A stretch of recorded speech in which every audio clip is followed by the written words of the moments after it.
Okay, so we're gonna go ahead and begin class. Almost everyone's here. It looks like we have 10 participants. So we're missing 2. Is that normal for your class to miss a couple people maybe sometimes for work? Either way, they'll get to see the video. So that's what's important. Okay. All right, so let's go ahead and start with a little bit of the expectations and kind of what we're going to do tonight. So I'm going to be giving some lecture. I have selected addiction is such a huge, like I said, this is a 12-week lesson that I teach at El Camino Hospital. It takes 12 weeks. So we're cramming kind of like what I kind of picked out as some important things that can help you help your patient as well as get your brain going, because you are all very smart and it's just going to trigger things in your brain to be able to go, oh, okay, you know what? That makes sense. Let me put these 2 ideas together. And then and maybe you'll want to study it more. Who knows? You could leave here tonight saying, I want to be a drug and alcohol counselor. Who knows? Okay. And I know everyone's probably been, like we talked about earlier, at work and school. I'm exhausted. I've been up since 5. So I totally understand. So I'm going to try to keep the energy high and make quality over quantity, if you will. And again, if you have questions, ask.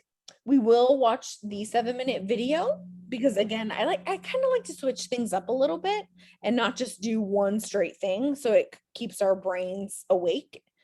I also wanted to mention that I do have a guest. Oh, whatever. My boyfriend's coming over around like 6:30. So my dogs are going to go absolutely, is Miss Ann on? Cause I was going to curse. Of course she is. Ape crap. So they're going to be barking for a few minutes just so that you know. Hi, Miss Ann. Show us your haircut. Oh, sorry. Let us see your haircut. Yes. Turn the lights on. You had to go with the San Jose State one, so I had to go to that Zoom. Look how cute she is. I know. I know. I'm complicated. So that's okay. I didn't tell them. Miss Ann was actually going. Miss Ann, I'm the teacher. Stop talking. Miss Ann was actually my teacher. So I went to Mission College, and so she was my teacher. And she's fabulous. So I am recording. Everybody is aware, and I'm going to post the recording as well. So we will continue on because we have a lot to get done, and I don't want to, if you want to go over, you can stay on to go over. If not, I'm not going to keep you past your time, and we will get our break. So, okay.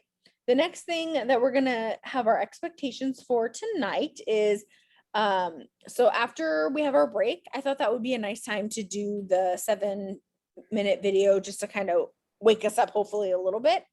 And it goes over some good points that we're going to be discussing as I'm lecturing. And as I mentioned before, now that Miss Ann's here, there's no PowerPoint, there's none of that. I really, really hope that you watched the 2 videos. If you haven't, please find some time and go back and watch them.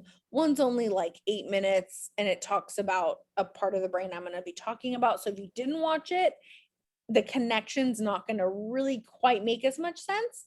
But if you then go back and watch it, it will. And that is the hope, because we really want you to, I really want you to understand it, because I think the more you understand it, the better you understand your patients, because this is all about the brain and the body and the physiology of addiction.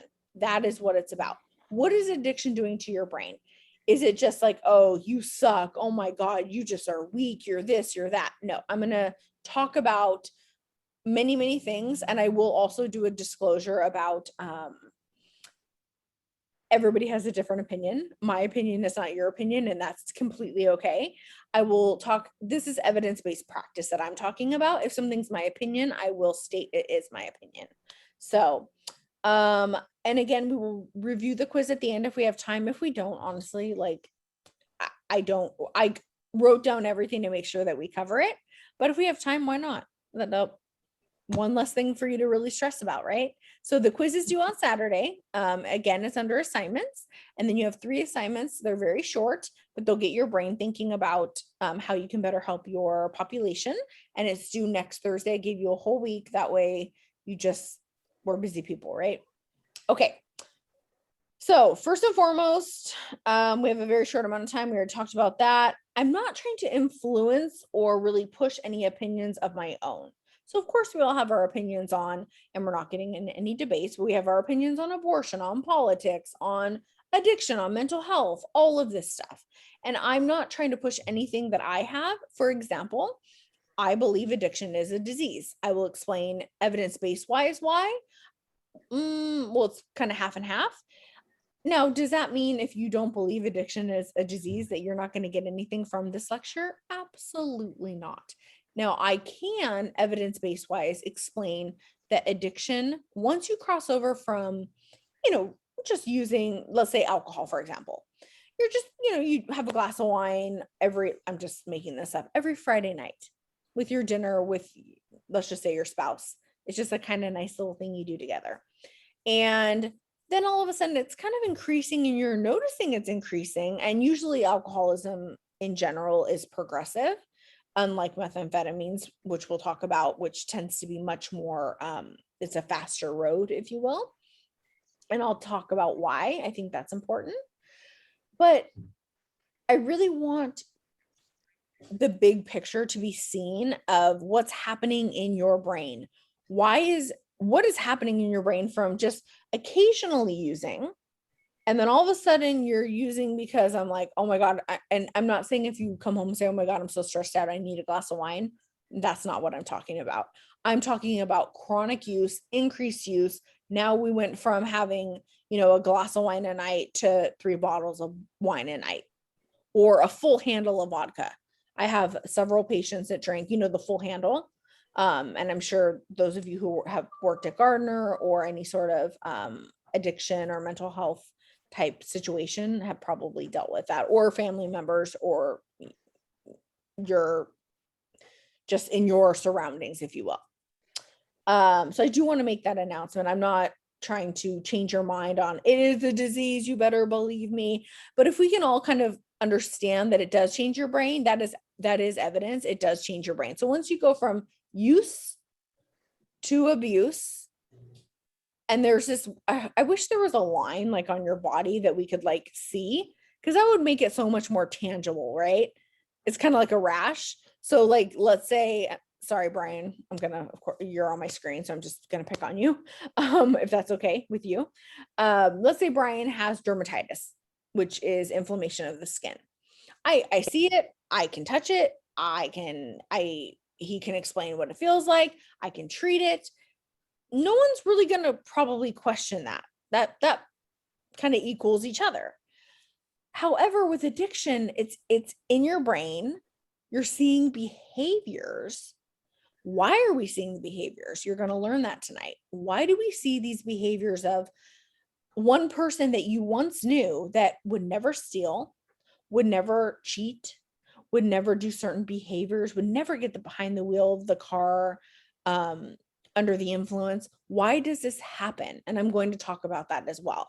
So I'm trying to, unfortunately, I'm sorry, it's going to go a little bit fast, but that's why we have the recording if you'd like to watch. And if you can even pick up, honestly, 5 things from this, which you will, I can already tell, because I'm just looking at all of you and you look intrigued and people are taking notes, and it looks like a win, if you will. Even Miss Ann's taken, I think she's learned 2 things already. So, okay, as we move down my list, because I have to, if I don't do this, like I said, we'll be here till midnight, not trying to influence. So yes, you may hear me say disease. Again, please don't be offended by that if you don't believe it is. Technically, addiction is considered a disease, and I will tell you why. There is a book. Does anybody know what the book is called that we actually go through to diagnose mental health disorders? Do you, Miss Ann? Would you like to say it? DSM 5. Number 5, yeah. It's 5 now. So it's DSM. This is not on your quiz. D as in dog, S as in Sam, M as in manual, diagnostic statistical manual, number 5. So I can't just diagnose you. I can't just be like, hey, if it bothers you, if I pick on you, I'm just using you as an example. Hey, Patricia, you have anxiety disorder. I can't just say that. You have to fit criteria. I think that makes pretty good sense. And addiction is a mental health disorder. So you must fit a specific criteria. And especially, I think this is helpful for you guys. Well, anyone really that's working in the healthcare field, or I think just the world, in my opinion, but who am I? Is that if you're diagnosing somebody with alcoholism or methamphetamine use disorder, it's now called use disorder. We add that at the end. So it'd be cocaine use disorder, alcohol use disorder, therefore. And one thing to think about is that is actually a mental health disorder. So we see a lot of that. If I know one of you had said that you worked at Gardner, so I'm sure you see a lot of the dual diagnosis.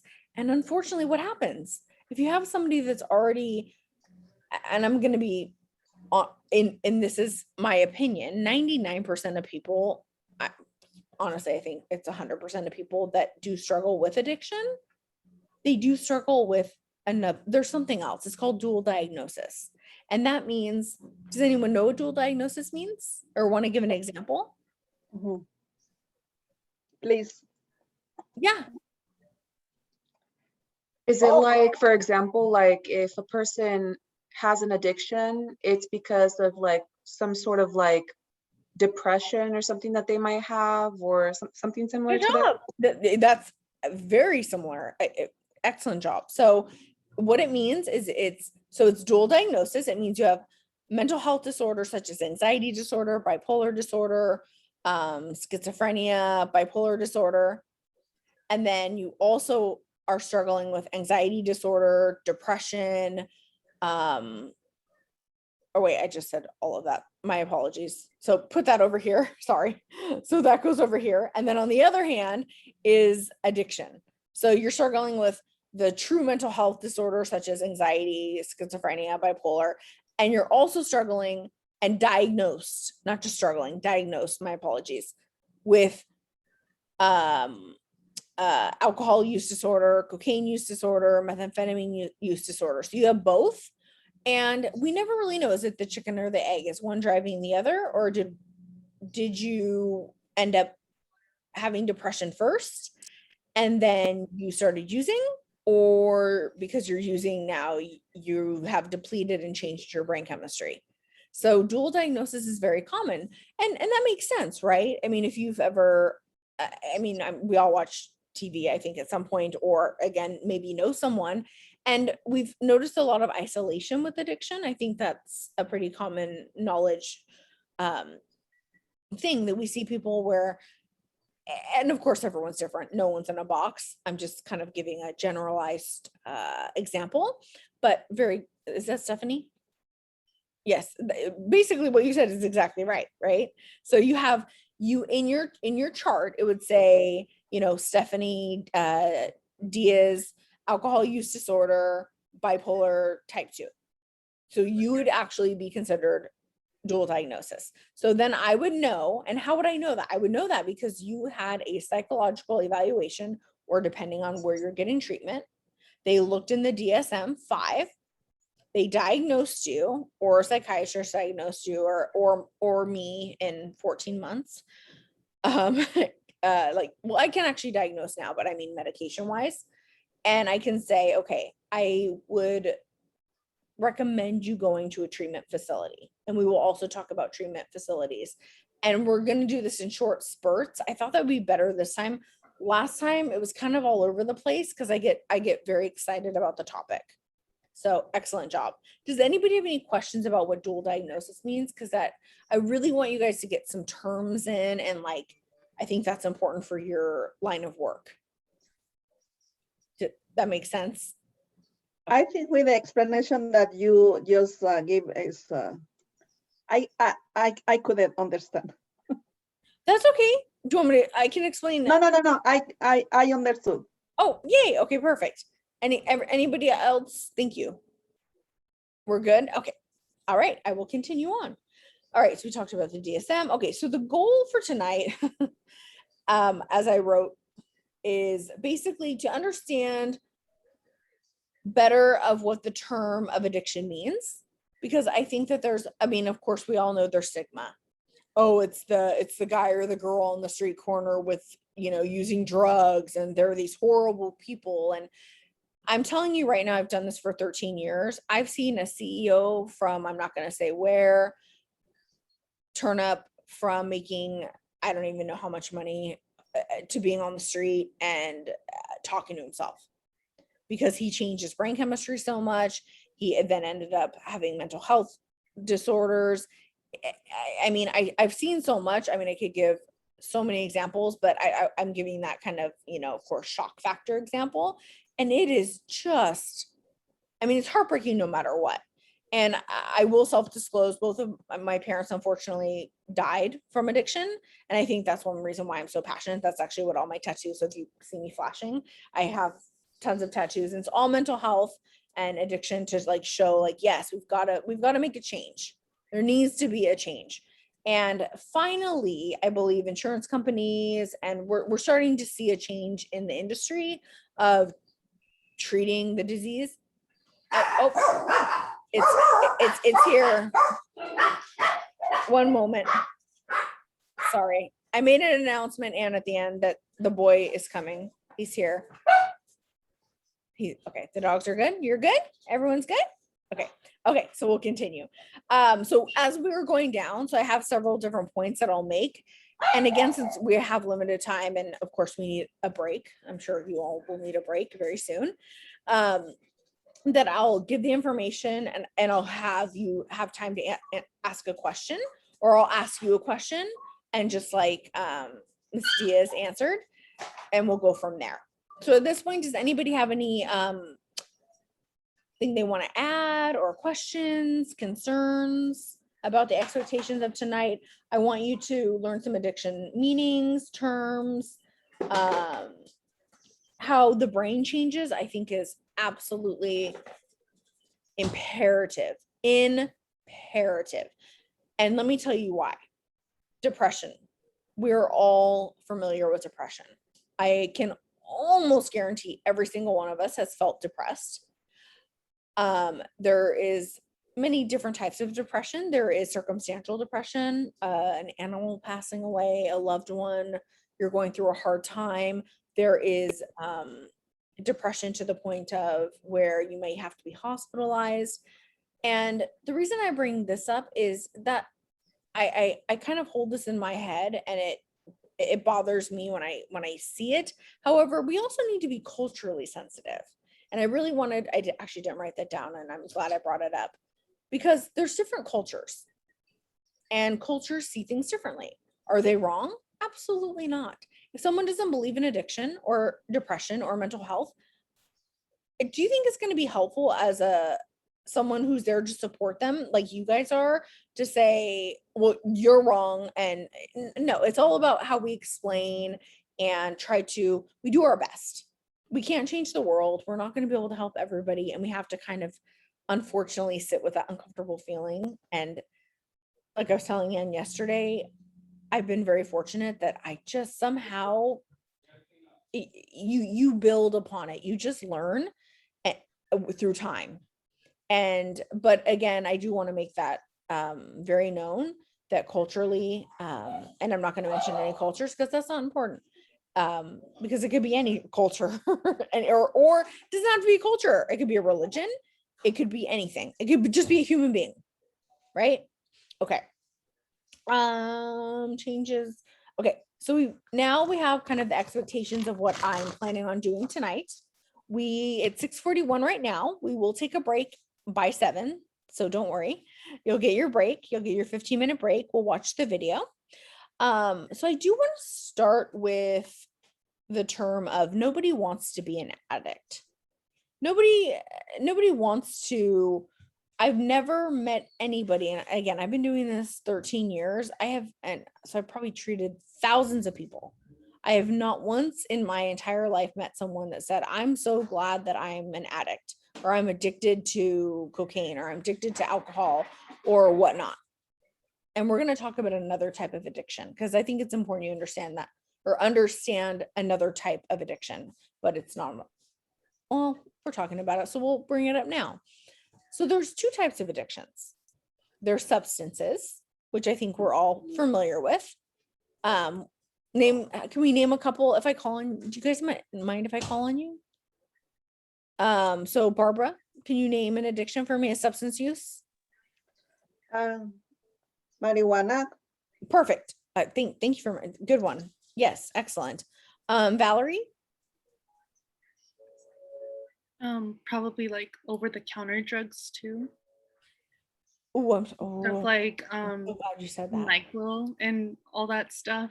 NyQuil. NyQuil. It was in the news a couple years ago, like it like peaked. I'm so glad you said that. And can I tell you why? And I'm going to explain this, but you know why?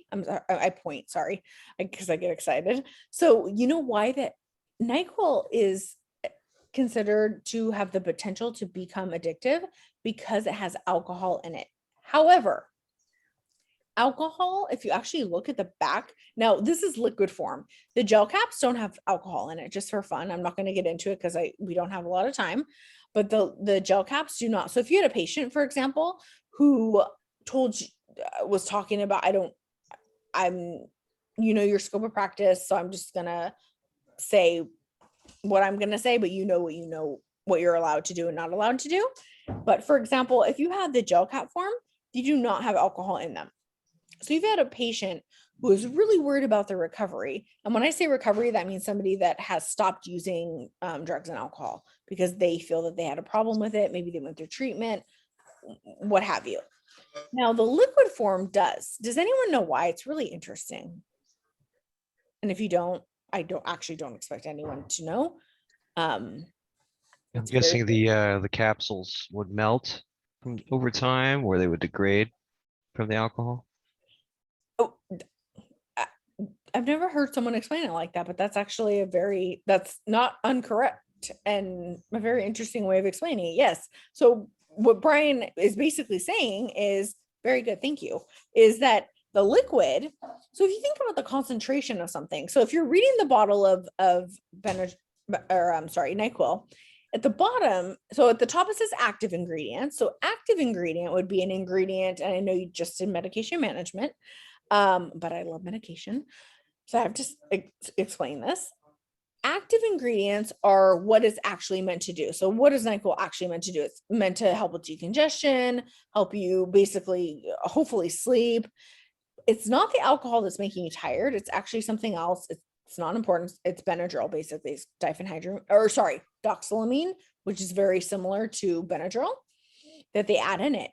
However, at the bottom, it says inactive ingredients. It doesn't mean that it does not affect you. They add alcohol to the liquid form as a solvent, because if they did not do that, the Dayquil mixes perfectly.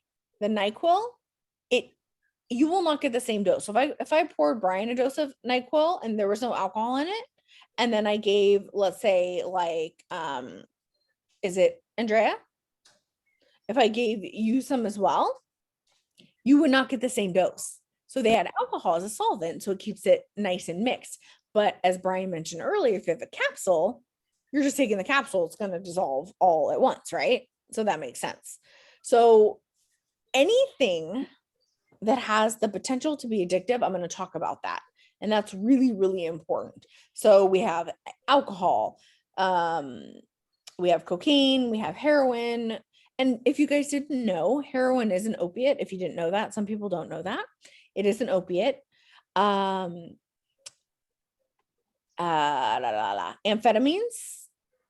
methamphetamines, those are just some examples. Now there's something else called a process addiction. Does anybody know what a process addiction is? This is very important. Wait, is that the second addiction that you were talking about?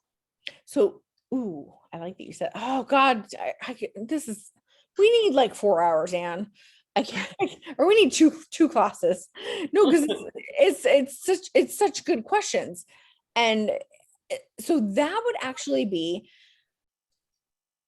a cross addiction. So for example, let's say I had trouble with alcohol and I said, okay, I need to stop using alcohol. I got treatment. I did good. Yay, me.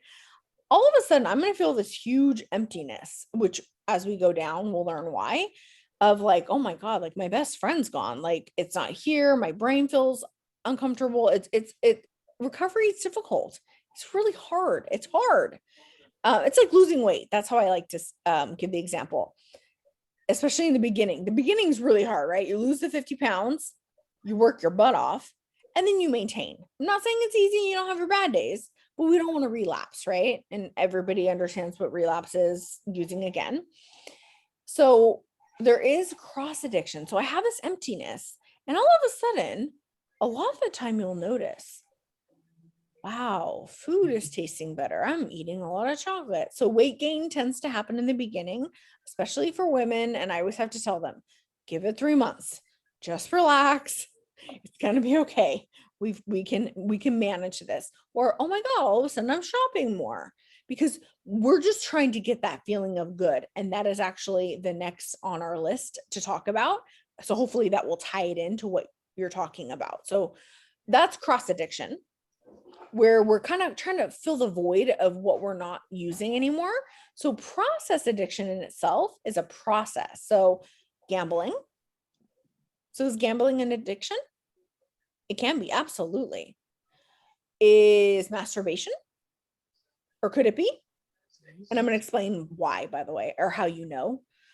Is sex? Or could it be? Absolutely. I want at least one more. Shopping, we mentioned. Exercise. So all of those things, so those are process addictions. They don't have anything to do with you putting something, basically, like Miss Ann's here, I have to be appropriate, in your body. If that makes sense. So like, other than substances. So how does that happen? So I often begin, when I have a new group of patients, I talk about a neurotransmitter, and I'm not going to go back in like high school science, but this all has to do with two major things in your brain. One is called dopamine. So dopamine, this is on your quiz, by the way.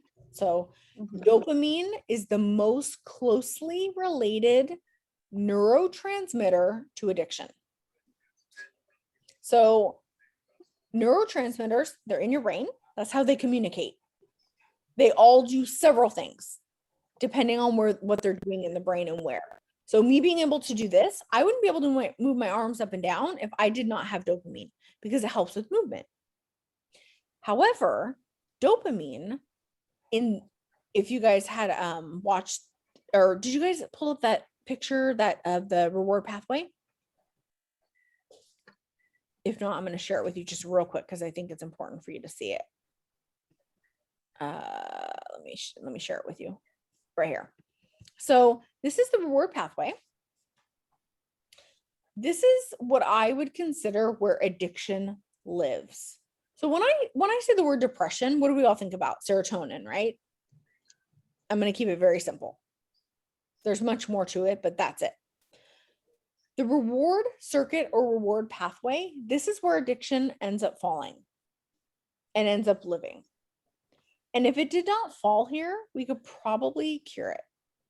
However, so the actual intended purpose, so every part in your brain has an intended purpose of why it was put there. So your frontal lobe, for example, why do we have a frontal lobe? Critical thinking, judgment, making good decisions, impulsivity. So people who have ADHD, if you can't tell, hello, hi, have a lot of energy.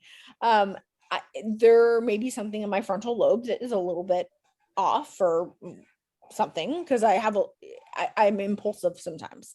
And I may say things and I'm like, oh God, why did I say that? And that's a mental health disorder, right? That's a diagnosis. So in the brain, this is very primitive. This is one of the first things that was supposedly put in the brain, because it was actually meant for survival. So imagine this part of your brain, it gives you a reward. So do you need food to live? Do you need to eat? Do you like to eat? Most people like to eat. Does it feel good to eat? When you eat, do you feel some sort of, if the food's good, some sort of euphoria? Let me tell you why. So there's that neurotransmitter dopamine.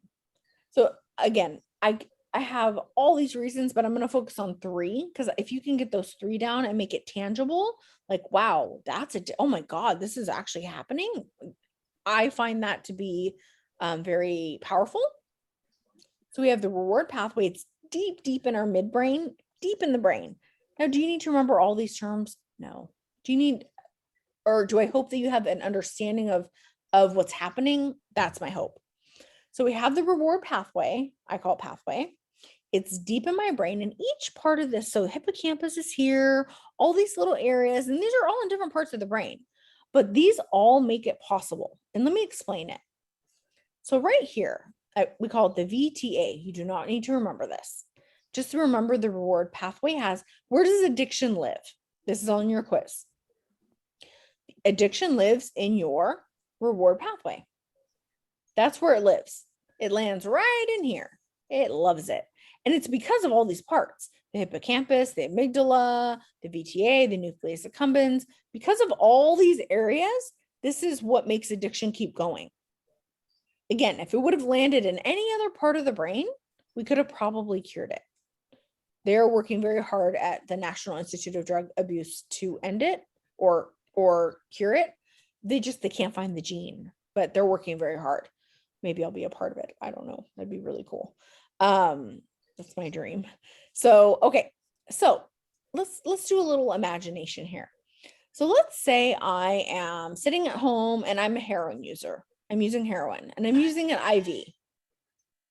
So I'm putting it into my vein.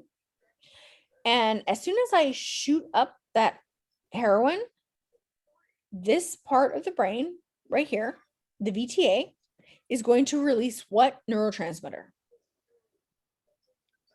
Dopamine. Excellent job. Excellent. So dopamine. So it's going to release dopamine.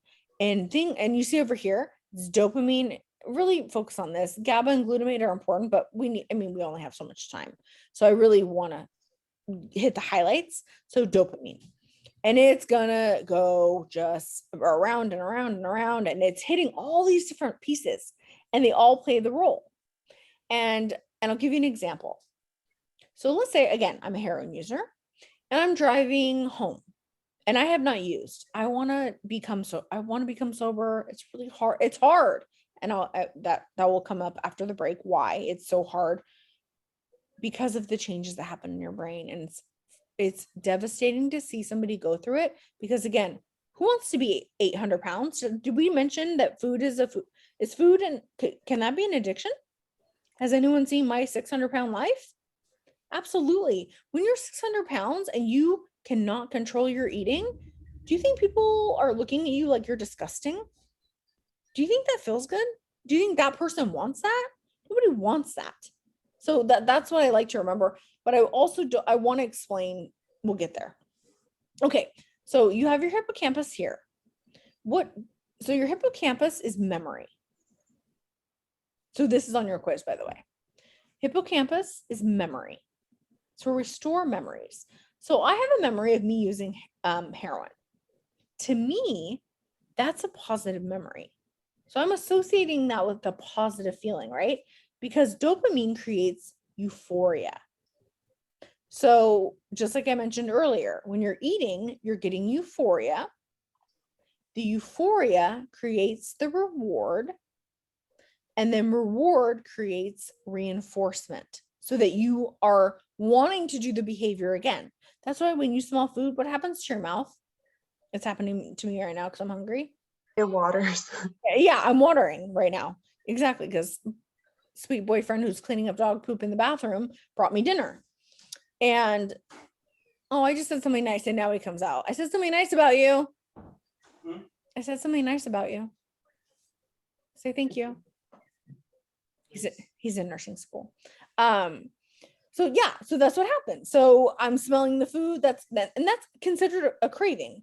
Yes, it's on a lower scale, but again, food can be addictive. So we have our hippocampus. So I'm remembering the feeling of me injecting heroin into my veins. That's positive for me. Then we have this thing over here called your amygdala. And I'm not going to do this for all of them, only these, probably these two in the prefrontal cortex we'll talk about after break. Because that's honestly probably my favorite part. And I think it's so substantial to what you guys deal with. So what does the hippocampus do? Memory. That's all I have to say. Memory. Now we have the amygdala. So the amygdala and the hippocampus work together. The hippocampus remembers, but the amygdala feels the memory. It feels it. So has anybody ever heard a song in the car they're driving and all of a sudden they're in a good mood because they're like, oh my God, it takes them back to a place where they had a good time, or you hug somebody and they're wearing a perfume that's a positive or negative feeling, and you feel it. You feel that feeling. So example, let's say, again, I'm a heroin addict. I'm wanting to quit. I'm about to start treatment on Monday. Today's Saturday. I drive by Wendy's, and Wendy's is where I score my drugs. That's where I buy my drugs. Or let's use McDonald's, because McDonald's, you know that smell? I swear they pump it out. You smell it. You know that smell, right? So do you think that smell is stored in your hippocampus? You know that smell. Yeah. Do you think that you might think of heroin when you smell that smell? And you haven't gone to treatment yet. And we will talk a little bit about treatment because it is important. Now, I'm not saying that I fully believe that everybody has to go to treatment, but I haven't really seen good outcomes. The only person that I know that has been successful is my father. This is his arm. But other than him, a lot of people unfortunately need that support, which is great. It's great. I love it. And that's what I do for a living. Other than teach at Mission College, is I'm that person. I'm the nurse. I do educational groups. I do this. And it's very, very helpful. So, okay, I have the hippocampus. I smell the French fries. I'm like, oh my God, I'm craving now. Now I'm craving. I'm thinking about heroin. Why am I thinking about heroin? Because here's my memory. And now I'm feeling it. I'm like, oh my God. Okay. I'm like, I need it. And it's a very difficult feeling. So I want you to understand that will be on your quiz. So the connection between the hippocampus and the amygdala. Hippocampus stores it. Amygdala feels it. Any questions about that? It's interesting, right? Is that interesting? I don't know. Maybe I just and very sad too. But it can be good and bad. It just depends. And think about it this way. Addiction lives in the most primitive part of your brain. This part of your brain is supposed to keep you alive. So when you eat food, it feels good. When you have sex, if you didn't have sex and it didn't feel good, or hopefully feel good, when you have an orgasm, we're adults, okay, right? Then you're not going to want to, again, what happens? The VTA gives you dopamine. It disperses through this area, all this, reward pathway. So you have euphoria, then we have reward. The reward is the orgasm. And then we have reinforcement. And how do we remember that? Because your hippocampus stores the memory of, oh, that was positive. Hell yeah, I want to do that again. Sorry, Anne. I said the H word. And then your amygdala remembers the feeling. So it depends on what you're doing. Can it be positive or negative? But unfortunately, again, because other things live in there, they get intertwined, and that can be a really big problem. And that's the 7-minute short little cartoon video I'm going to show you, because I think it's just good and concise. And again, we don't have a ton of time. I'm going to say one more thing, and then you're going to get your break, and I'll ask for questions. So we talked about dopamine. It's a neurotransmitter. It's most closely related to addiction. That's on your quiz. It does more than just one thing, depending on where in the brain. We will talk about what it does in the frontal lobe, and that is very interesting, in my opinion. Oh my God, I can't even believe, how is it 7:01? Okay, what does dopamine do? Different things in the brain, yes. This is where addiction lives. We talked about that. Reward pathway, look at us, wow. Created for survival. That's another question on your quiz. What was this originally created for, this part of your brain? Survival. Excellent. Good job, and you're gonna get an A on this quiz. Good job. We talked about the hippocampus and amygdala has a lot to do with cravings.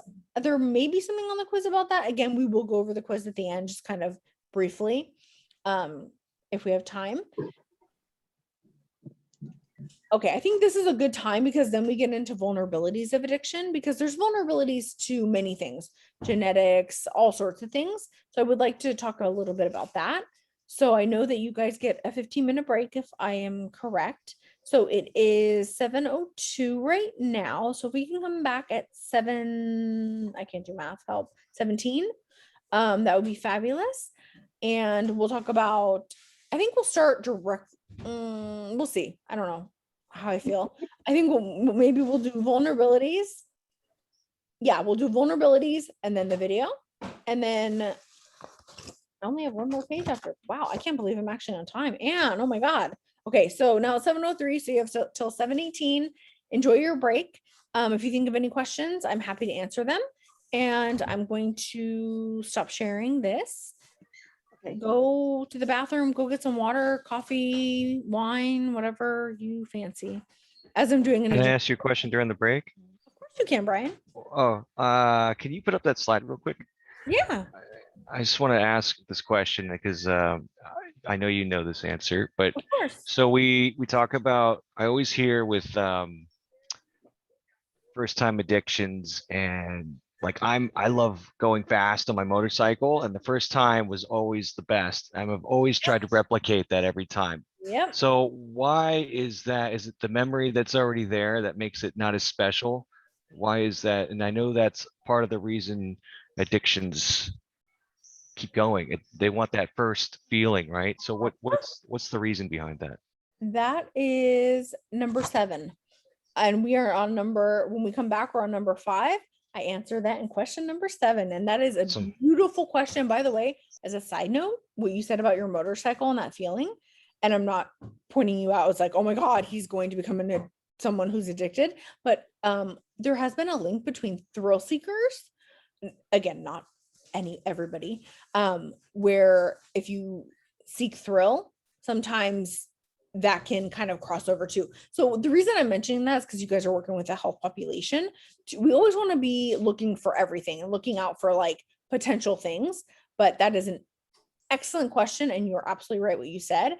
I will go into more depth in that on number 7, because Cool.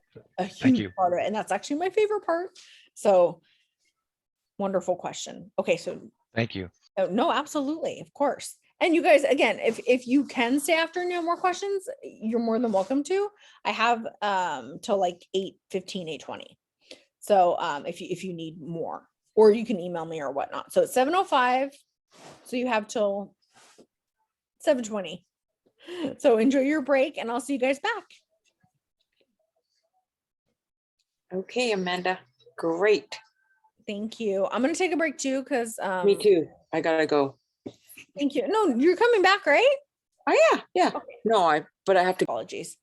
So the 50% genetic risk is not definitive, such as something like there's a disease process called Huntington's disease. And even if you're not familiar with it, it's basically 50%, you have it or you don't, black and white. Now, addiction is not like that. There's a lot of environmental things that may need to happen, a lot of things that need to happen, and your DNA actually will change. And why I'm saying that is that's why I call it risk. So you can have 2 parents, which I've shared with you earlier. I feel like a little bit of self-disclosure can sometimes be helpful as a subject, and I'm your subject. And, both my parents were unfortunately very, struggled for years and years and years. And I did not get it. My brother also did not get it. However, I always say when someone asks me, I say, not yet, not yet. And that's the hope, right? So 50% genetic risk. I always add that at the end. I find that to be very helpful. Number 2, childhood trauma. I could go further into, I'm going to give a very, very, very short explanation of that, not just, oh, and not that this is not important. Childhood trauma is terrible. That's probably one of the number one questions that we ask our patients. And it has to do with the trajectory of how your brain is actually formed. So remember that picture we were looking at, the reward pathway? Your brain actually changes. And what I mean by that, and I'm going to, again, it makes me anxious, but I'm going to do it. I'm skipping over steps. But what happens is your brain is more susceptible to the feeling of dopamine. What does dopamine make you feel? What's the word? Starts with an E? Euphoria. Exactly. Exactly. That's Barbara. Yes, exactly. So Barbara, you get the feeling of euphoria. And when you get that feeling of euphoria, then we get what? Then we get, that's the reward. And then that is reinforcing to want us to do it again. And unfortunately, those of us who have struggled with childhood trauma, it has been shown through evidence-based practice, through PET scans, those special scans, MRIs that are functional, that we can actually look at your brain and see your brain thinking. And it shows that you are basically, in the simplest terms, and you're seeing me think I'm trying to make it as short as possible because I really want to get through everything, because I really want you guys to get as much as possible, because I think it's so important, is that you're going to, unfortunately, potentially, and this is not for everybody, you will feel dopamine at a different level than somebody else. So if you had childhood trauma, doesn't mean 100%. These are vulnerabilities. It's like with anything. If you had a vulnerability to diabetes because grandma had diabetes, that doesn't mean you're going to get diabetes, because maybe you're having a different diet, right? But unfortunately, childhood trauma is a very large part of it. And it has to do with the fact that the way your brain is laid down in the reward pathway, and it makes the amygdala and the nucleus accumbens very sensitive to dopamine. So when you go to your party at 15, and we're experimenting is what they call it, right? You may feel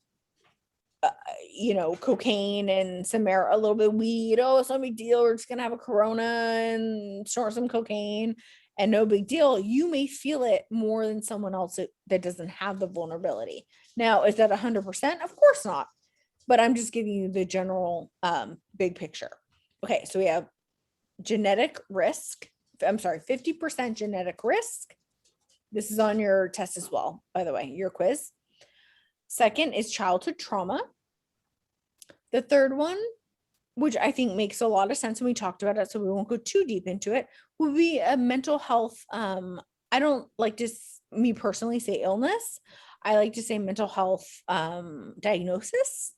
And again, chicken or egg, it depends. And usually it has to do with coping. I'm depressed. I need something. I need something to change the way I feel. And again, just imagining feeling like that. And I'm not saying we have to put ourselves in the feet of our patients all the time, but just to understand, like, wow, this must be really hard for you, and really having that empathy, I think, is very important. However, having boundaries is very important as well, because we will talk about that when we talk about with Brian's question, why boundaries are so important, because what drugs and alcohol do to our brain and process addictions and all this stuff, it makes you not you. So Barbara, you're on my screen, so I'm going to talk about you. You seem lovely. You seem just you're I mean, I don't know you, but you seem like a lovely woman. But if you got addicted to drugs, you could steal. And I hope this isn't offensive, but prostitute. I mean, I've seen things that you would never believe, like, and everyone would be like, what, who, Barbara did that? What? Because of the way your brain changes. And I will explain that in the next one. So hopefully, was that okay? Sorry if I offended. No, no problem. Thank you. Okay, so then the next one and the last one is chronic, and I like to say it twice, chronic stress. So this is not just, okay, I'm a little stressed out because I overboiled my noodles to my spaghetti. Okay. Maybe it could be. Everyone has their own threshold. However, it's usually, as I mentioned earlier, Amazon, working for Amazon, Google, Facebook, and they have a lot. If you guys are not aware, they have kegs, and it really irritates me, honestly, because we have a lot of their patients at where I work at El Camino. But what happens is, and I want to explain why, because I don't want it just to be, oh, it's chronic stress, but why? So what do we have? 50% what? Genetic risk to have it. Perfect. What's the second one? Childhood trauma, Excellent. What's the third? She's on a roll. mental health diagnosis, Excellent. And then now, chronic stress that I have. excellent. Beautiful. And you just happen to be here on my big screen. So, and now I'm going to explain. So we have, and please, I'm not trying to get too detailed. We have these organs, they're called, or I'm sorry, glands that are called adrenal glands. And these glands are very helpful for our bodies, and they help you very, very much. They, well, they do and they don't, because they do create stress hormones. And you do not need to write this word down because I can't spell it. I can barely say it. It's called glucocorticoids. So what happens when you are super stressed, I'm sure you've all heard of cortisol. Oh my God, when we produce cortisol, we get fat in our belly and this and that. So your adrenal glands are responsible for that. And we do. I mean, look where we live. I mean, we're stressed. We're just trying to make the next meal. It's a hard life. So don't you think that might be a vulnerability if you have, and so they've done studies. Now this is evidence, all of this that I'm talking about right now, where they've looked at the adrenal glands. So the adrenal glands are responsible for our stress hormones, and they go throughout the blood. So they're dispersing throughout the blood when we're feeling this very bad chronic stress. And what happens is it can go into our brain, and it goes into our brain, and guess where it goes? What's that thing? Where does addiction live? In the And anyone can answer. Don't you guys come on, help Barbara. Reward circuit? Perfect. Excellent. It lives in the reward circuit, reward pathway, whichever word you like better, use. It's the same thing. Excellent. Good job. So what happens, unfortunately, is that it goes in there, and when it goes in there, it makes it to where, let's say I'm chronically stressed. I am just, wow, I'm working 17 hours a day, 5 days a week. I'm at Google. There's alcohol everywhere. There's kegs. I mean, I've heard it. I've seen it, or not like whatever, but I work with a lot of these patients, and your dopamine, which does what? Dopamine creates euphoria, which creates reward, which creates what? What's that word? Reinforcement. Makes you want to do it again. So because you know that you're going to maybe feel better. And then we're going to now get to Brian's point. We're almost there. And when you have that unfortunate mechanism going on, where you have those hormones going through your bloodstream, and it goes to your brain, and it goes to your reward pathway, what happens is you feel dopamine more than somebody else potentially. You can't say 100%, right? Because you don't know somebody else's brain. But studies have shown that if you are having really bad stress constantly, and then you're using substances, that's actually, you're going to feel dopamine more than someone else. So do you think you could potentially be more vulnerable to becoming addicted to that substance? Exactly. So we have 50% genetic risk, trauma or childhood trauma, mental health diagnoses, and chronic stress. That is on your quiz. Any questions about that before we move to Brian's question? Yes. I have a question. So when you say childhood trauma, what age does that start from? I was waiting for it. very good question. So it can be literally from 1 month out of maternal, mom just had baby. It can be that young. And then the end date, I've never, ever, ever read the actual end date, and I can never get an answer. I just kind of, how I look at it is childhood trauma and chronic stress kind of go together because they kind of do the same thing. So that's how I look at it. But it's childhood trauma. Like I look at like 15, 16 around there. And then from there, if it goes to chronic stress because they're caused from the same thing. Excellent question. A 1-month-old baby, this can Yeah. happen to that 1-month-old baby if Is if screaming's going on in the home. And I is mean, that like ACEs? ACEs, have you heard of that? Where it's advanced childhood trauma or something like ACEs? oh my We God. took a class on that. Yes. Yeah. Yes. And No, we're learning about that. that's fabulous, Patricia, right? Yes. Yeah. So they're called ACE scores, which is basically where oh, I did that last time, I think. I think I Oh, had advanced childhood or advanced childhood experience, something like that. Exactly, I'm not sure what yes, it's called, but yes. adverse. Yes, Yes. adverse. There you go. I'm like And- something with the A. Well, and you know, the really interesting thing I find about it, it's not just addiction. That can actually, so if you have a really, and personally, I do this with my patients. We're not supposed to or have to at El Camino, but I want to know what happened with my patients. I want to know what have they been through. I want to know because it's not just addiction, it's heart disease, it's all of these other things. So it's yes, if you haven't looked that up, please look that up. You can look it up on your phone, you can look it up online. It's a question, I think it's like 10 questions, and it gives you a better idea of what your patients have been through. And it gives a bigger picture, and I think, and it's fast. And Kaiser did the study, and it's amazing.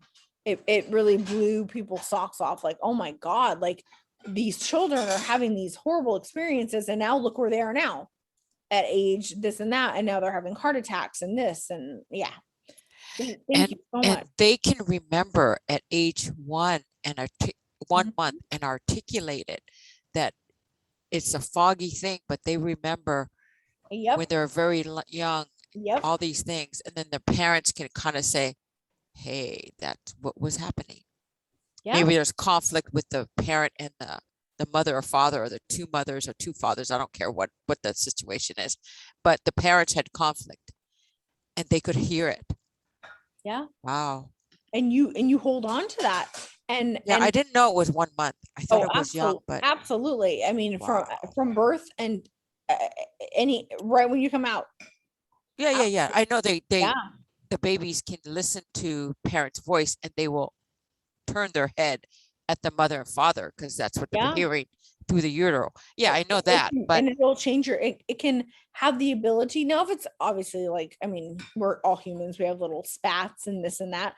Right. But if we're having some chronic arguments and things going on in the house and almost every day. Yeah, that's not good. exactly, and it can change the trajectory of how the brain is actually formed. And it's really it can be very devastating, and we don't even realize it because you're one, let's say 6 months old then, and then now we're 30 and we don't even realize, oh my God. And this is not a blame thing, it's more of an explanation to make it Right. tangible. Like, oh my God, that could have had something to do with where I am now. Okay, so what am I going to do about it now? Right. But you don't have to suffer from it forever. No, Yeah. exactly. And we are getting to that. I'm actually kind of like on time. It's so weird. Okay, so Brian, here we go. And let me know if I don't answer your question completely. So, high levels of dopamine. So, your body, your brain naturally produces dopamine because we need dopamine. Or why do we need dopamine? For survival. Because again, if we don't eat, we don't feel that, good. Now, something important I think to remember, it's not on the quiz from what I recall, which we will go over in brevity, but you have different feelings of the amount of dopamine you get. So for example, if I were to eat, let me ask you this question. If you were to eat a carrot versus cake, what do you think is going to give you more dopamine, the carrot or the cake? The cake. Cake. The cake. You guys are exactly the cake. And the cake, you know why? Because the cake is going to keep you alive longer. Now, I'm not a huge sweets person normally. I actually really like carrots. However, and well, am I getting dopamine from it? Yeah, but it's like that much. The cake is giving much more, and you can actually get a little bit high off of cake. If you didn't know that, I'm not saying eat it. It's not good for you, but in moderation, enjoy yourself. So we get these high levels of dopamine because we're, drinking alcohol. Maybe we're having the sex addiction, whatever it is, methamphetamines. So every drug, so substance, which I include alcohol in that as well, or process addiction, you get a different level of dopamine. Now, we cannot take your arm, draw your blood, and tell you how much dopamine you have. So I'm going to give you an example. So these numbers are not true. It's just for the example. Let's say I have 200 milligrams of dopamine in my body. And I wake up in the morning and I make some eggs and some toast and I'm happy and I get a little coffee and I'm enjoying it. I may go to 225. And then I slowly go down nice and slow. And it's beautiful. It's wonderful. I've been feeling good. I'm happy. I had my food. I'm in a good mood. And then, but let's say I'm a drug user. And then let's use alcohol. Because I just want to. Then I use alcohol and I drink on average, let's go back to wine, because I think most of us are familiar with their 750 ml bottles. And I drink 3 a day, which is like the most common for my patients. If they're drinking wine, it's usually about 3 bottles a day. And I start my first bottle at 11 and I'm drinking it. So over time, what happens is your brain says, you know what? You're giving this to me for free. You're just giving it to me. So why am I going to spend my energy making the dopamine when you're giving it to me for free? So what does it do? It says, I'm going to stop. I'm going to be honest, it does one of 3 things, but that's what I want you to remember, because I don't want to make it too not that you are not able to take in the complex information, but for the sake of time, it does one of 3 things to basically make less dopamine. That is what's important. Now, when we have less dopamine, we don't feel good. Now I've gone from 200 to 35. And that doesn't sound good, right? I'm probably not going to be feeling good. I'm not going to be happy. I'm not going to be treating people well. And what's going to happen to my survival mechanism? I'm going to do everything I can because I have a regimen. I'm going to hide my bottles of wine. I've had a patient. I think stories can be helpful. Or no, actually, this wasn't a patient. It was a patient at an AA meeting that one of my patients shared with. It's not funny, but the desperation, that's what I want to get across, is he would take his vodka, pour it in a hose, the hose you keep in the backyard, and clamp it, and that he would drink his vodka from there so his wife couldn't find the bottles in the house.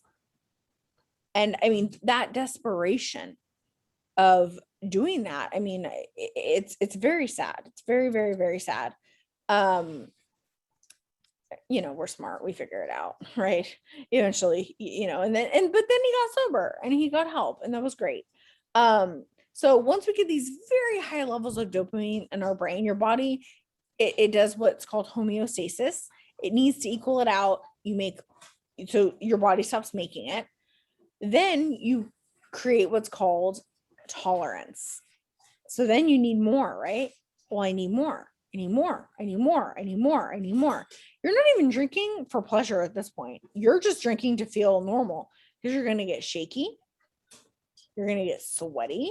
You're going to get irritable. You're going to feel like, oh my God, it's awful. It's awful. It's a horrible feeling. And what can happen with alcohol? If you just stop drinking alcohol, You have can seizures. die. You can die. Absolutely. And it's, I've seen it happen. And you can have seizures. It's horrible. This is a very, very, very, very serious thing. So we stop making the dopamine. And this is, I think, what's going to answer Brian's question. So what happens is now we have these very low levels of dopamine. And do you remember earlier how I mentioned the frontal lobe controls impulsivity, critical thinking, and good judgment? So in different parts of our brain, I call the students. So what happens is when we stop having, we have only the 35. Remember when we went down to 35? I don't have dopamine in my frontal lobe.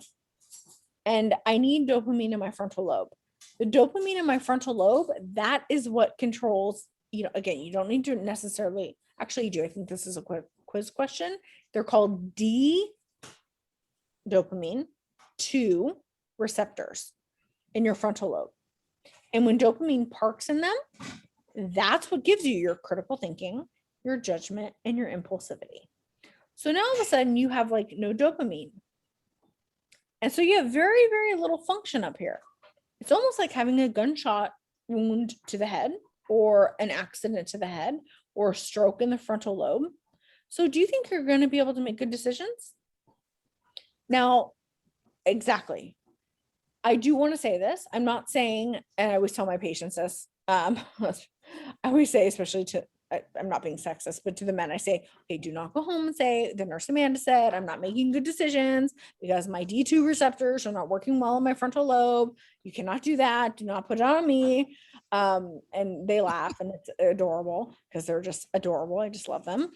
But it's true. I mean, and now when it's in your own family, it can be much more difficult than dealing with the population that is your, your patient or your, I'm not sure what you guys call them for your specialty, but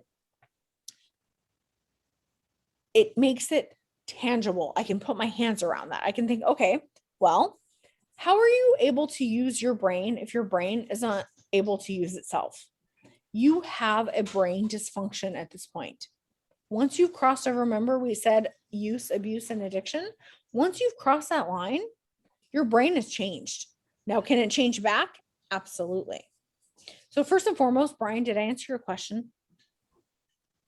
And if I didn't, please tell me because I want to answer. Yeah. Okay. Yeah. If I pretty much, didn't, yeah. please let me know. I want to. I'll further elaborate at the end if you don't mind. That's fine. Of course you can. Absolutely. So that's very important to remember about the frontal lobe.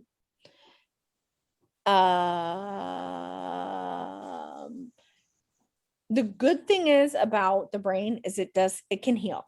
It can heal, but it takes the time. It does take time. Everybody always wants to know how much time, especially people who are struggling with this because they're craving and it's awful. It's just awful. It's like if you had a migraine and you're like, when's it going to go away? And I say, I don't know, because everyone's different. Are you sleeping well? Oh, we didn't watch the video. Shoot, whatever. It's fine. Are you sleeping well? Are you drinking? I mean, all of this stuff that sounds hokey. Are you drinking enough water? What are you eating? Are you getting out? Are you having some sort of plan for your recovery? Right. Okay. Okay. Is it a choice? Let me give you my favorite example in the entire world. I have a very loved doctor by myself. Her name is Dr. Ruth Poti. She is on YouTube. I love her. And she gives this example. So I'm not going to take credit for it. However, I use it because I think it's very important. So when I ask people and I say, do you think addiction is a disease? Let's look at how people are treated. And I think this is going to be something very helpful for your profession. So let's say we have a 65-year-old male and his father has a history of heart disease. He knows that his father has a history of heart disease, What did we say earlier about addiction? Is addiction genetic? 50%. And we usually know if, or maybe we do, maybe we don't. Now this gentleman is 5'6" and he weighs 280 pounds. Is he overweight? He eats at McDonald's 3 days a week, Wendy's twice a week, and it doesn't really have the best diet. He has high blood pressure. He has high cholesterol. He smokes a pack of cigarettes a day, and that puts him at high risk for a heart attack, right?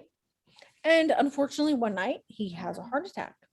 He is taken to the hospital, and they take him in.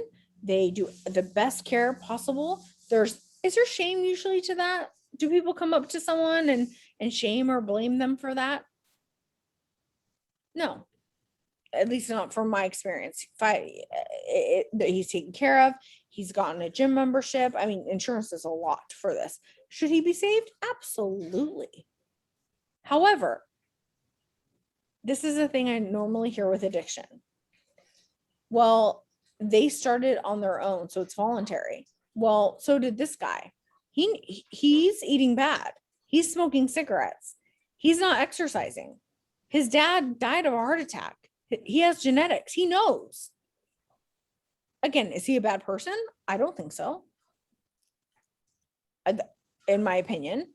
But he had a heart attack. But he's not getting that shame and blame in the ER. But let's say we have some woman, 36 years old, who overdoses on heroin. And she's taken to the ER. How do you think she's treated? Cops are called and all that stuff, right? It's not the same. And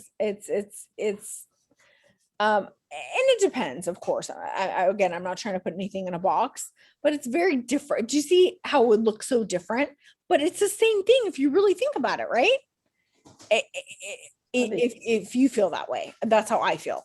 So this is my opinion. This is not, of course, evidence-based practice, but they both made a choice. Hey, in my mind, I'm not thinking, oh, I'm going to try heroin once and then become addicted. That's not my plan. Or I'm going to start drinking and then it becomes more progressive. That's not my plan.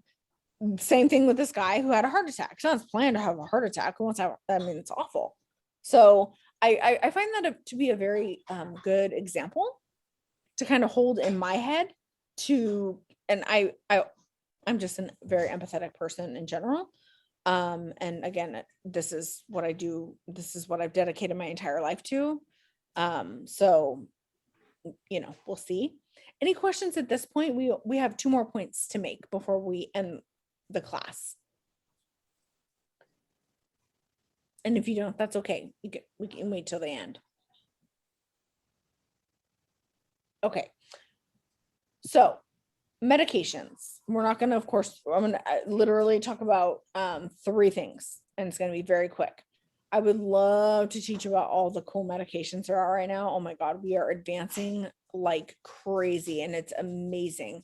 The efficacy is just, it's so helpful. Do you need medication to stop using drugs and alcohol? No. Can they be helpful? Absolutely. I'm going to mention them because for what you do, or for what I think you do, from what I hope I've correctly transcribed it in my brain from Anne correctly.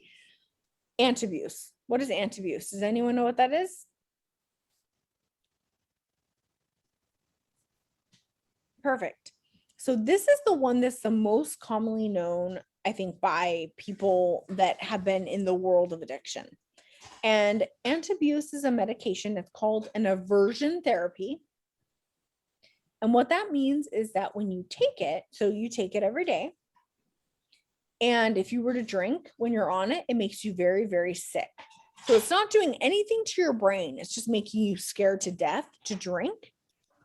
And it's the most commonly known, in my opinion. There are so many other ones, in my personal opinion, that have, and they do have better efficacy, but I wanted to mention antabuse because I think that's important for you to know. I would go over way more of them, but we just don't have the time, unfortunately. It does not work for other addictions, unfortunately, but it works for alcohol. And let me tell you why. because it stops the metabolism. So basically, if you were to drink, it makes your liver basically give you alcohol poisoning because your liver cannot metabolize the alcohol. So it can, you have to have a patient that's very cognitively intact so that they're, they understand that. So that's what antabuse is. I believe that is on your quiz as well.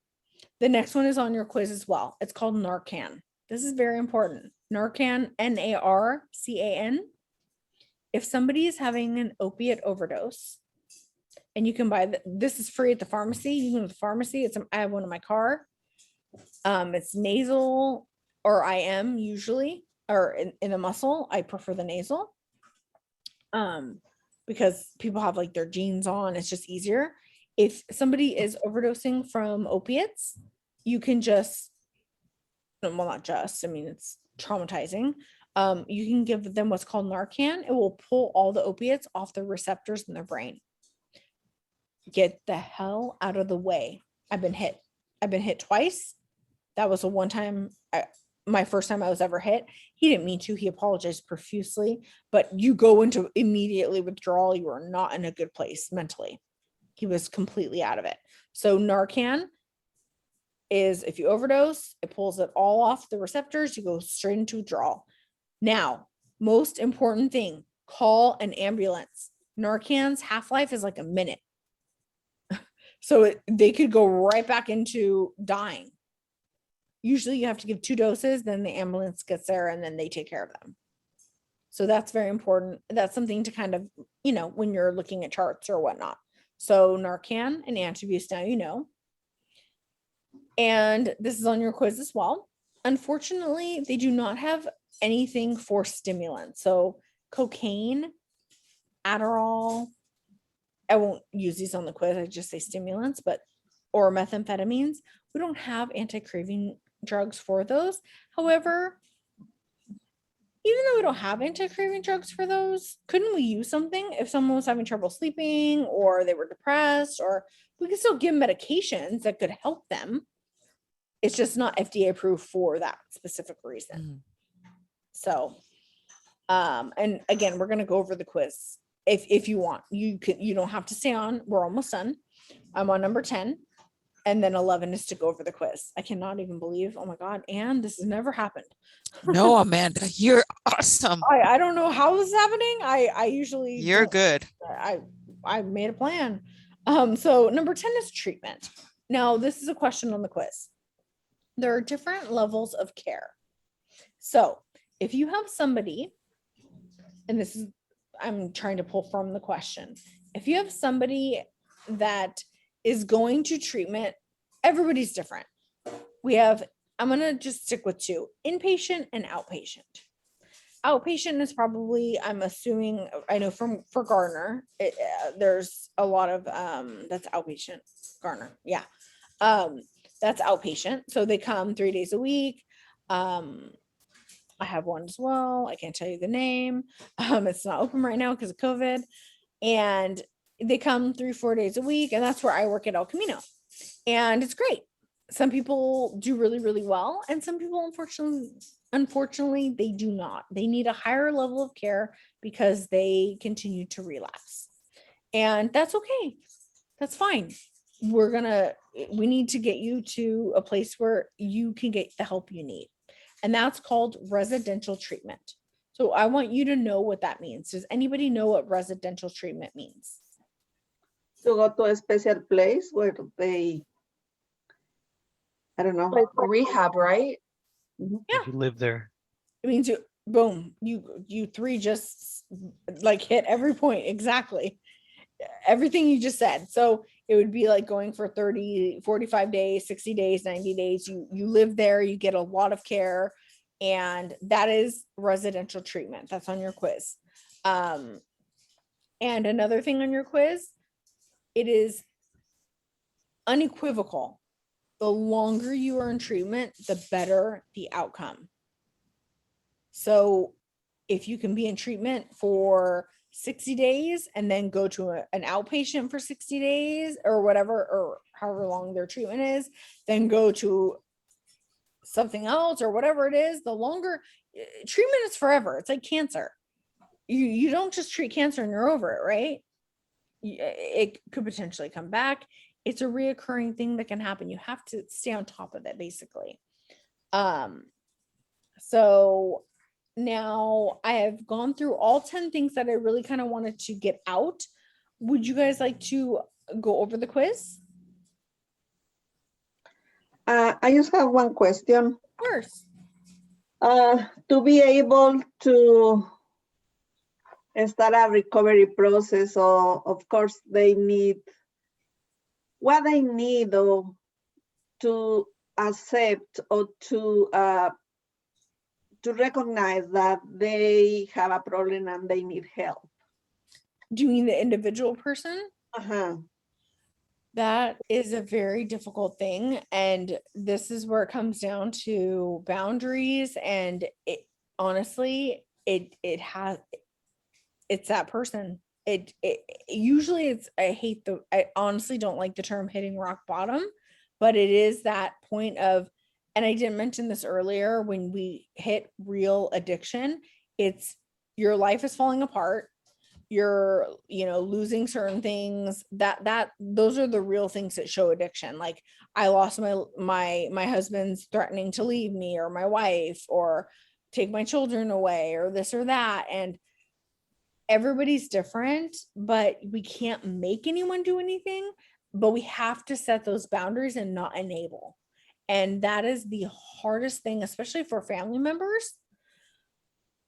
I always say, look to outside people, get a therapist, get someone else involved, do an intervention. In my personal experience, that tends to be better than coming from family. Now, if it's your job, you're that person. So hopefully you can just crack the door. Crack the door. You know what? If you're still using, come in. Let's try to work together and listen to your patient. And not that I think any of you on here would belittle your patients or talk down to them, but speak to them as human beings and equals, because again, they are, right? And that's why you're in this profession, because that. Did that answer your question? Yeah. It's really hard. It really is. And I love the challenge. I love the reward. Unfortunately, we do have people that die. I get phone calls all the time. People die. And, it's like, oh my God, you're sober for 8 years. And I got you sober 8 years ago. And now and it's tough. But we learn to cope with that. How many lives did I save? And we can only do so much. And but we have to find a self-care way to take care of that. Otherwise we're going to burn out. Right. Great question. And that's probably one of the hardest questions to answer too. But can't you think of that as they might have died earlier? They might not have had 8 years. They might have had 1 or 2. Exactly. If they didn't go through the treatment program that you helped facilitate. You never would have known. If Philip Seymour Hoffman, if anyone's familiar with him, he was sober, and I know we're at 8:03. I need 2 minutes. And then I literally am just going to go over the points of the quiz to make sure that, and I'm going to just ask you questions. One of the greatest actors ever. I agree with you, Brian, and directors. He's amazing, or rest his soul, amazing. He had over, I think it was 23 years sober. He was a heroin addict, and at what they call a rap party, I guess. The whole time I thought it was like a rap party, like where you go and like you hear rappers. No, a rap party for a movie. Mm-hmm. And unfortunately, even though alcohol wasn't his thing, when people do that and they say that, I'm like, okay, let's get real. And then we have the talk. Doesn't matter if it's your thing. Will alcohol lower your inhibitions? Yes. Do you want the high you want? Alcohol is not the high you want. You want heroin. He was dead. I think it was like 3 months later because he overdosed on heroin.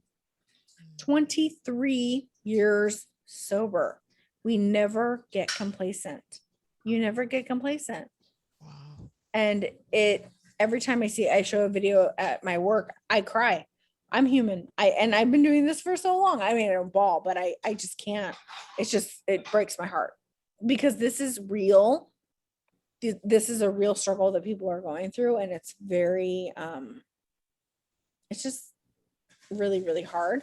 But it can be a very, very you can be that bright light and do everything you can do. However, we have to also keep our boundary, because once we cross that, it's going to affect your life. You're going to burn out. Now, I have a last question. Okay. A person that they have a lot of years smoking marijuana, yeah, but he never was like lost. It's like his everyday cigarette or 2 cigarettes a day. I don't know. But he did that for, I don't know, 20 years. yes. At the end, they can develop schizophrenia or something like that. That is an excellent point. So there are 2 drugs, marijuana and methamphetamines. So you can have the gene for schizophrenia and never get it. It's never turned on. However, if you start smoking marijuana and or using methamphetamines, potentially, you can actually turn that gene on. I see it all the time at El Camino. I won't say all the time. I see it enough where it scares me, and you will have schizophrenia, either psychosis, drug induced, and then you don't know if it's going to go away and it will become schizophrenia, or you just have it for a certain amount of time and it's scary as hell, really. But you're absolutely right. And a lot of people don't know that. And marijuana is absolutely addictive, depending on how much THC is in it. I'm not saying that, I'm not judging anyone if anybody smokes marijuana. I do believe that there are medicinal purposes that can be used in the right dosage of THC. I'm not talking about weed or marijuana from the 70s where there's like 7%. I'm talking about now where they're putting like 30%. I mean, we have to look at those things. So Barbara's right. We have to look at, we can teach our patients that and scare the hell out of them. I do that to my kids, the kids, not mine. I don't have kids, but kids that come to my treatment center. So thank you for bringing that up. That's absolutely true. So I'm not going to like read the questions for the quiz, but I have it on my phone. I just want to ask the questions. You guys say them out loud because I want you all to get 100%. Because I just want you to. Is that okay? And if you don't, you guys can sign off. You don't have to stay on. You've done your due diligence.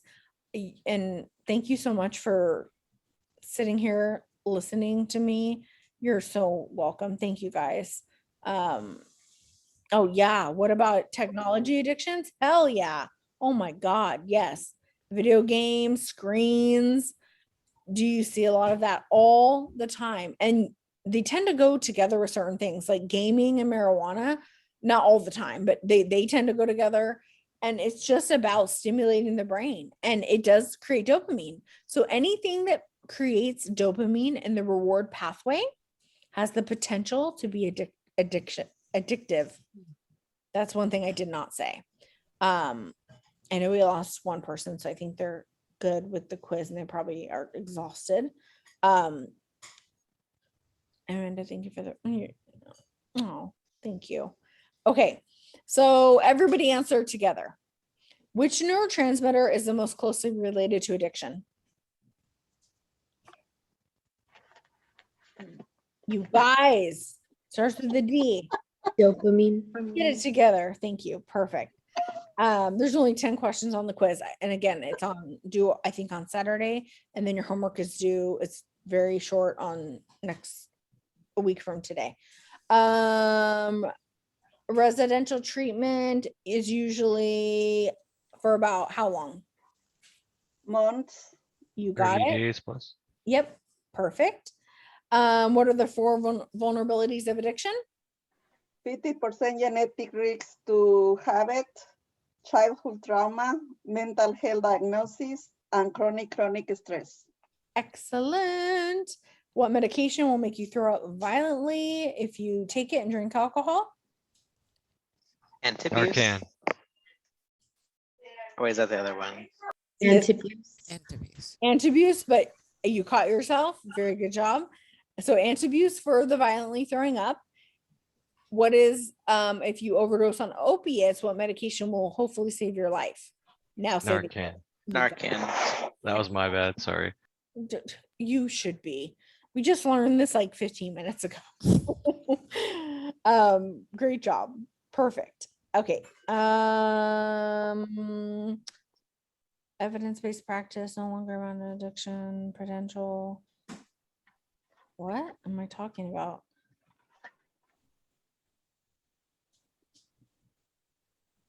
Is it a proven fact, evidence-based practice that the longer amount of addiction treat? Oh, so basically, is it unequivocal that if you have more treatment, you have a more chance of having a better outcome?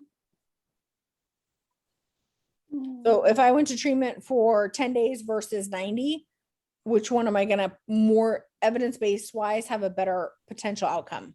90 days. 90 days. Yes, doesn't mean it's true. I could leave and smoke and drink and do everything, but evidence shows. Very good. We're almost there.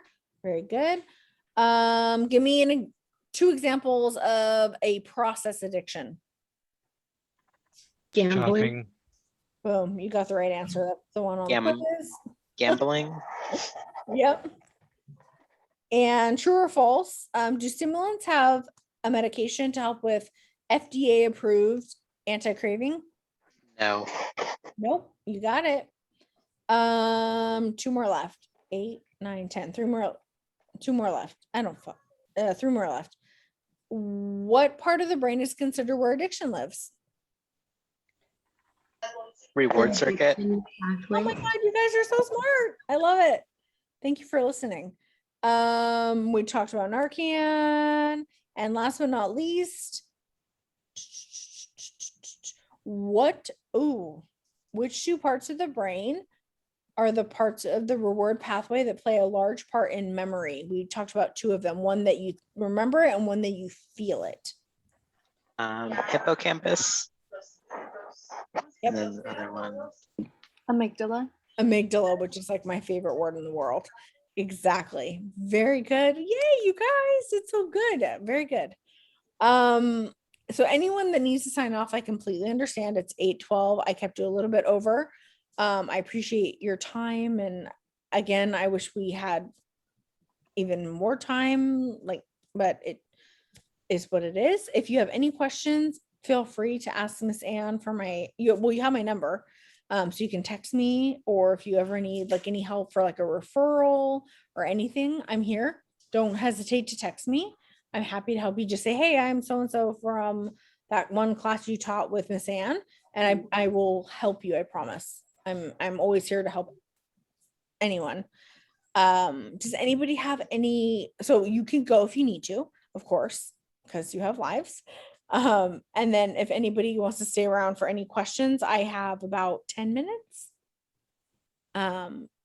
So does anybody have any questions? I feel like we really covered, I'm going to do it this way from now on. This is really, it flowed better this time than last time. I have a question. Yes, Mike. So I work at Valley Medical with patients. Yes. I'm a community worker. And I noticed that a couple of the patients that have schizophrenia, they hear voices. I noticed that there's similarities in what they're both seeing and hearing. Mm-hmm. Now, what causes the voices? Where are they hearing these voices from? So what happens is, interestingly enough, it actually has to do with dopamine. So dopamine, remember how I said earlier how our neurotransmitters do many, many things? So with schizophrenia, of course, there's a multitude of things, but I would say the largest thing is that we have too little dopamine. And when we have too little dopamine, that causes what's called positive symptoms. And when we give people antipsychotics, that raises the amount of dopamine, which therefore would do what? It would hopefully stop or lessen the voices and whatnot. Very good question. So it all has to do with brain chemistry. And then I noticed that the one patient is going to seen a psychiatrist. And so I just learned of this new, I guess it's a injection that they're given, but I couldn't think of the word because I never heard of it till today. Yes, it's great. So yes. Invega. So what is it? Invega. Yes. Yes, and it lasts for 30 days. That way, because unfortunately, a lot of patients with schizophrenia are not medication compliant. So if we can give them medication that will last a month, it will hopefully get them to a better place. And every situation's different, but getting people to feel better is our goal. So yes. And I didn't know it was a gene. I thought it was like due to trauma or just different things in their life that caused it, but it's a gene. It's a genetic predisposition, like lung cancer. So let's say like my father, he died from lung cancer. So if I were to have that gene and started smoking, that would put me at more vulnerability to create myself to have lung cancer. So thank you so much. Have a good night. Well, it's a very interesting topic, and like you said, we we want to learn more and more. Of course. Yeah. That was part of my question, Miss Amanda, is Yes. You said you teach a class. Is that open to public or to sign up, or how does that, is that a Zoom thing or? So do you mean El Camino?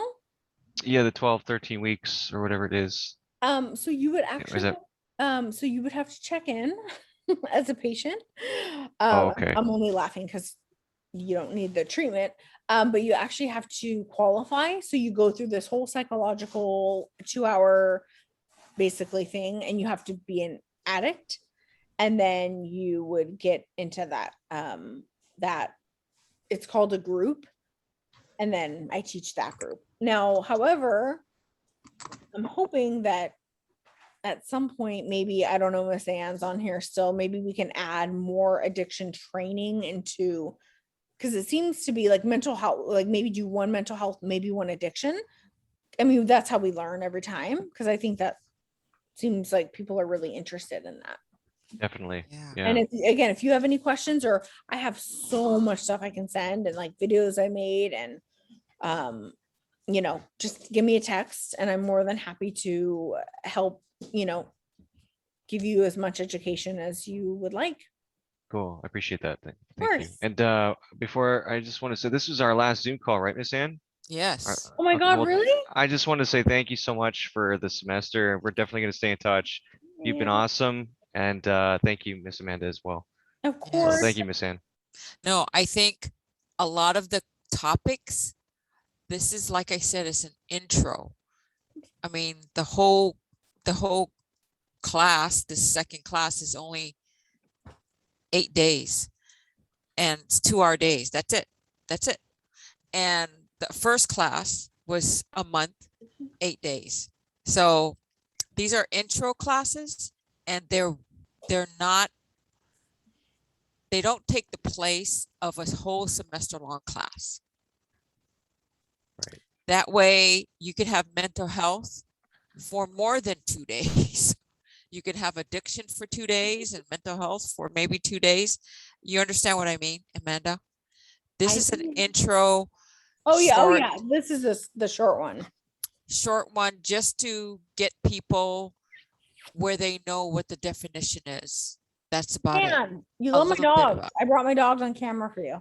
I know, I I was love gonna it. get mine for you, but One I of don't know them. where they're at. Yeah, but unfortunately, that's the way it is. Yeah. Because once the people that are in charge saw that it takes semester after semester to finish the program part-time, they said, we don't have time for our staff to do that.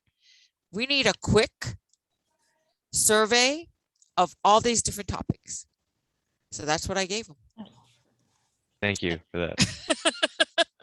It's like quick, but it's better than nothing.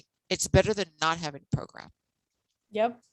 This Yeah. is fabulous. You're fabulous. We all love you. Yes, Well, this is true. You're the best, Miss Anna. I love all my students. and I es- know that. And I hate to say it, but the community health worker students are special. I told them that before you came on that you won't shut up about them. Yeah, they are. Yeah. I Okay. agree. They are. Okay, thank you so much. And I will send you an email. I have a lot of questions. Oh, and Renata mentioned that the quiz is locked. I saw that as well. Yeah, it's locked Oh, you have to because- go in and open it yeah, I'll open it right now. No biggie. Okay, I got thank you. Of course. Thank you because so they want to much. get it done. No, of course. Because do it. Amanda, I have to submit the grades, so I gave them till 12 midnight, August 4th to do all their homework and their Not a quizzes. problem. Wait, and I gave them their homework till the 5th. Yeah, Should I get them? I back it up a little bit to the 3rd. the 4th, Okay. 4th, just right, one day. I got you. Yeah. All right. It's Thank not you. like You I didn't have- know that. You didn't know not that. like I have 'cause- anything else to do. Mhm. Okay, have a good night, okay? Thank And you, thank you guys. so much for everything. Yes, Okay, good bye. night, guys. Barbara. Good Good night. night, everyone. Bye. Bye. Renata, Bye. Brian, everybody.